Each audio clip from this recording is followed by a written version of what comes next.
Good afternoon. Happy November. Today's November 1st, All Saints Day.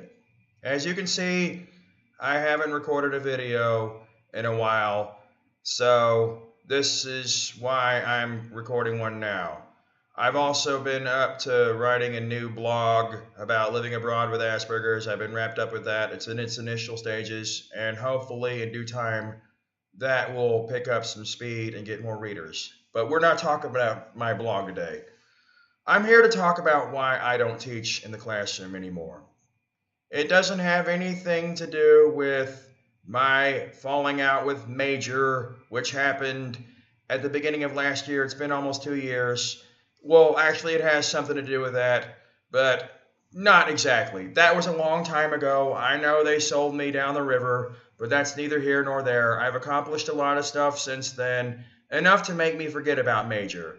I did all right in Bien Hoa, a suburb of Ho Chi Minh City. I did for a while. I didn't get fired from that job. I quit that job because of all the incompetence and whatnot, the mismanagement. Sorry, I hope you'll excuse me for coughing. It's allergy season. The smog index is really high. It always is during the fall. Anyway, I quit that job because I had it. What happened was the school year had run out. I was supposed to go to another school in Vung Tau, and of course, the geniuses at the agency where I worked at IES at the last minute dropped the ball. I was supposed to go in September of 2017, and of course, at the last minute, they call me up and tell me, "Oh, sorry, Dustin, we can't send you there because the school doesn't start until October 18th, but we can send you to the Mekong River Delta where you'll be working 100 hours a month. That's what we can do." Now, this was a long time coming. I had basically had my suspicions about the place because they had a long track record of making a lot of promises they couldn't deliver on. And I had already anticipated it. I applied for a job at EMG, but that was the last straw. That's why I quit that job. I was with IES longer than I was with Major. Then I went to go work for EMG. I had a great year at EMG. I did all right. I had some fun in the classroom, for the most part. There were some classes that were absolute shit, but that comes with a package. Everybody who wants to be a teacher, I know you all have this mindset that you're going to go in there and change every kid's lives. I know everybody wants to have this kind of savior complex that it's going to be a bed of roses, but it's not. You're going to get some good ones. You're going to get some bad ones. That's the nature of the business. And all you can do is your best. I had 7 classes. 5 of them were good. 2 of them were shit. But that leads me to why I don't teach in the classroom anymore. Now, no, it's not because I couldn't handle dealing with a bunch of obnoxious kids. I know how to control a class. It's not rocket science. I'd have the kids sit, boy, girl, boy, girl, boy, girl, boy, girl. Because when you have a bunch of boys sitting together and a bunch of girls sitting together, that's a recipe for disaster. All the chatty Cathys are going to want to sit in one corner, and all the cut-ups and class clowns are going to want to sit in the other. That didn't happen on my watch. Now, how good your class is depends on a lot of stuff. It doesn't necessarily reflect upon your teaching skills. Now, I've been doing this long enough to figure out how well behaved the kids are is a reflection upon how the school is managed. How good or how badly the kids behave, that's how I can tell how well or how poorly managed the school is. The school I taught at on Wednesday morning had inadequate facilities. The classrooms were too small. They were overcrowded. There were close to 40 students in the class. The air conditioner didn't work half the time.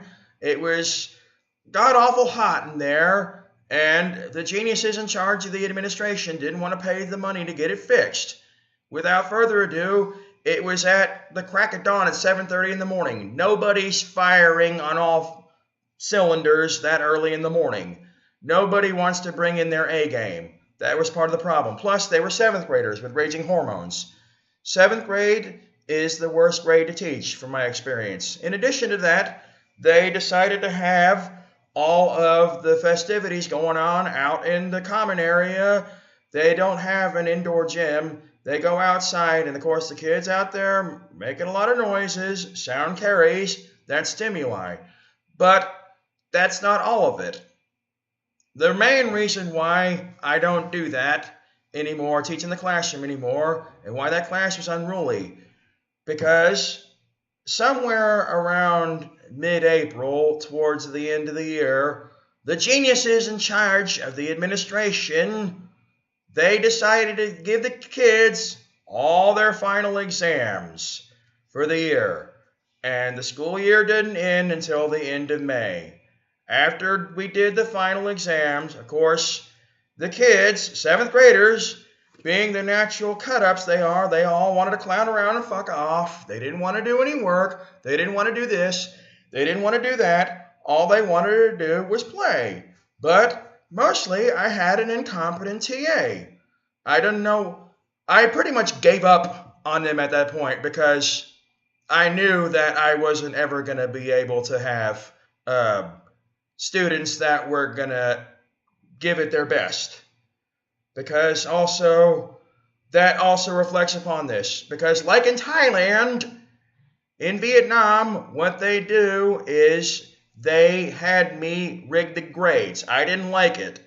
They wanted me to rig the grades when the kids were doing poorly so that the company and everybody else could juke the stats so the schools could cook the books and get more funding because everything was all about keeping face. It's like that No Child Left Behind law that the Bush administration passed. It's like standardized testing. So basically, they expect to get the most for the minimal amount of effort. And they know that I can't discipline them because I'm a foreign teacher.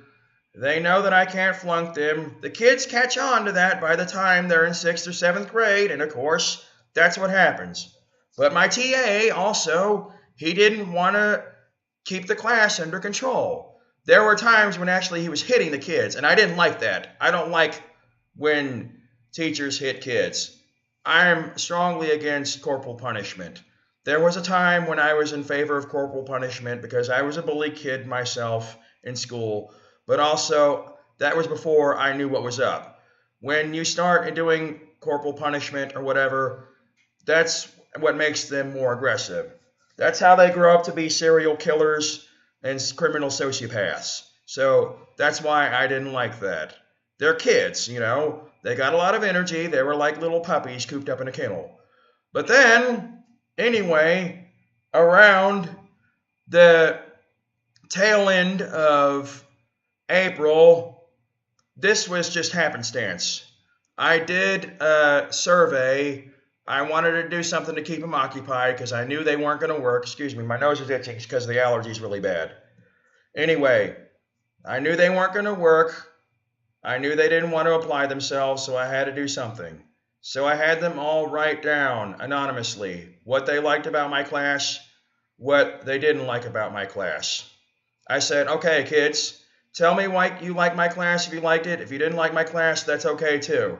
If you hate my guts, you go ahead and just spell it out. I don't care.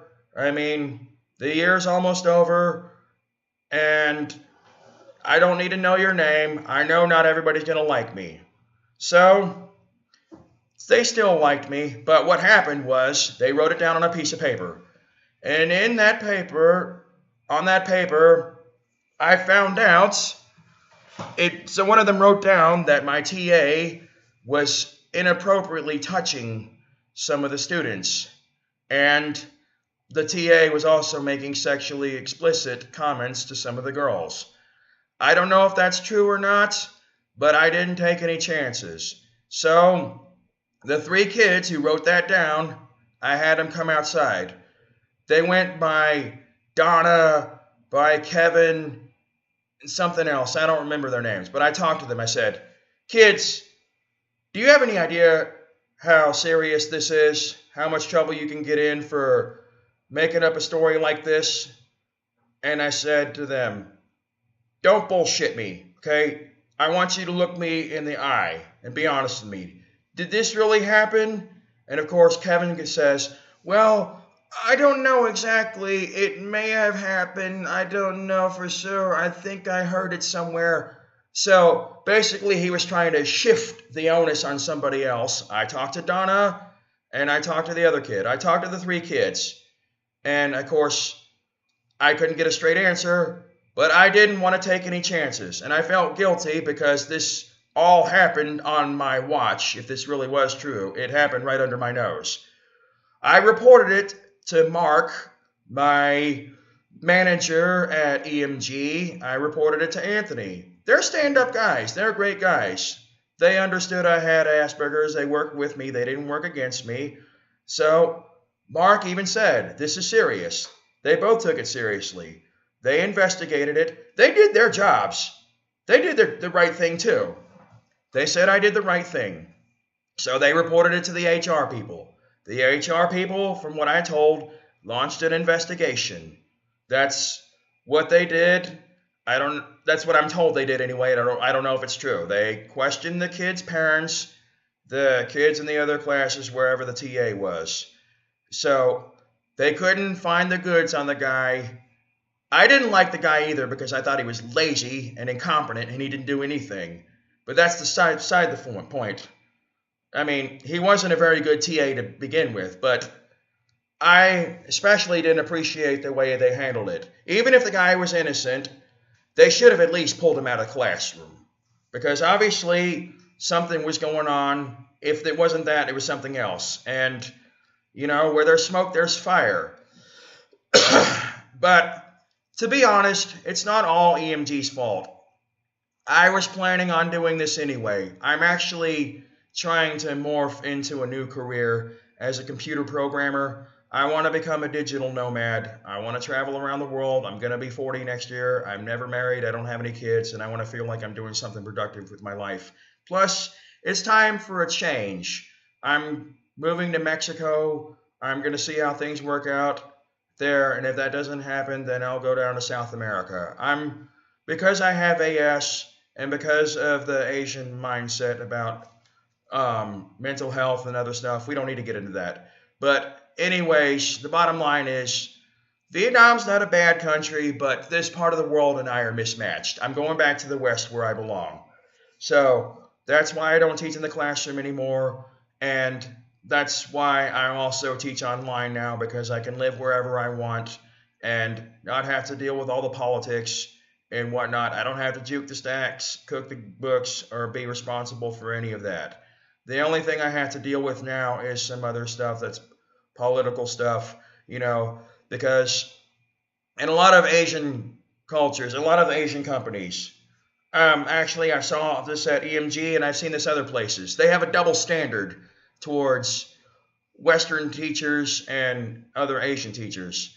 They have Filipino English teachers that are just as qualified in my book. They speak English perfectly, but they'll pay them half as much as they would a Western teacher. And they also have these ridiculous standards over there. Like, a lot of these Asian schools think that a white person, that all of a sudden I'm going to come in there and I'm going to pull my magic wand out of my ass, and all of a sudden overnight they're going to be speaking English like a native speaker. And it doesn't work that way. And the Asian teachers, they can get away with a lot more. So they pay the Western teachers twice as much, but expect 3 times more out of us than they would the Filipinos or other Asian teachers. And I don't like it. It's basically reverse racism.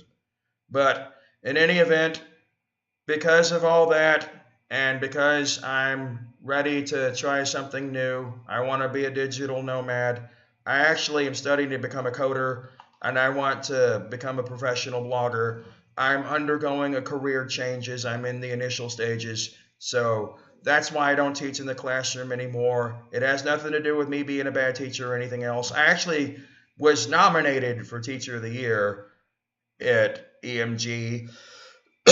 My name was on the short list, but the award went to some guy named Ben. And I didn't get all butthurt or act like a petulant child over it. I congratulated Ben. To be honest, I didn't think I was that good.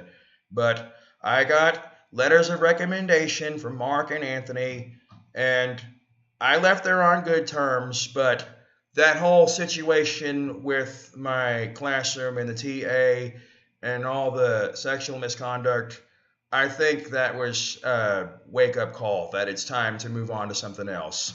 So that's why I don't teach in the classroom anymore. Sooner or later, I'm going to post some other videos about good teaching tips that I think are good teaching tips. And if anybody wants to teach, I'll give these tips, and also I'll tell you what to expect and what not to expect. But in the meantime, I'm moving on with the blog. Down below, I'll post the link to my blog if anybody's interested. So that's it for now, and I hope you all have a great day. Bye.